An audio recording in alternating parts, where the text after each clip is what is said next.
بسم الله الرحمن الرحيم. السلام عليكم ورحمة الله وبركاته. هنقدم لكم اليوم عملة تعرفوا عنها معلومات، وهي أقل عملة في العملات جميعا. عملة دي كانت بتساوي ربع عشر من القرش، يعني دي كانت بتساوي ربع مليم، والمليم القرش فيه 10 مليمات.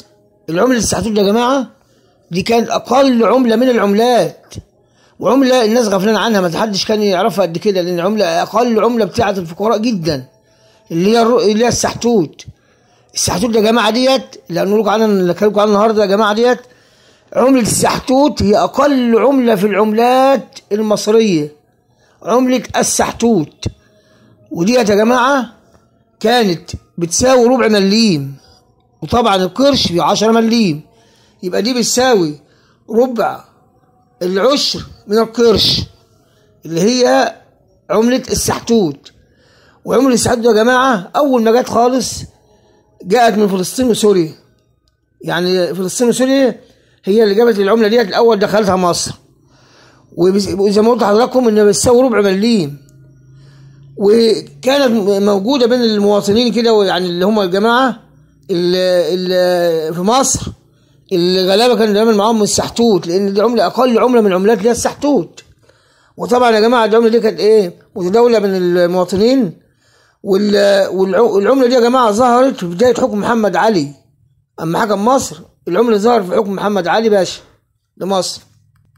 عمله السحتوت يا جماعه اللي معاها منها اصليه بتساوي اموال كتير جدا يعني.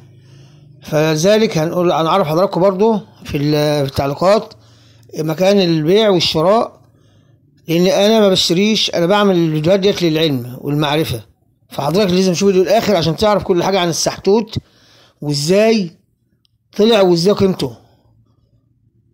وطبعا السحتوت يا جماعه ده هو اول عمله ايام محمد علي باشا، وكانت اقل عمله بتاعت الغلابه عمله السحتوت.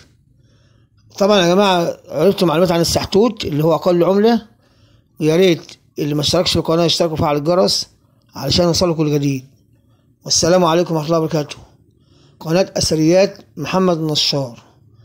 هنقدم لكم ان شاء الله يا جماعه في الفيديوهات القادمه عن النكله وعن المليم وعن عملات تانية، وانا اقول لكم برضو معلومات عنها عشان تعرفوها.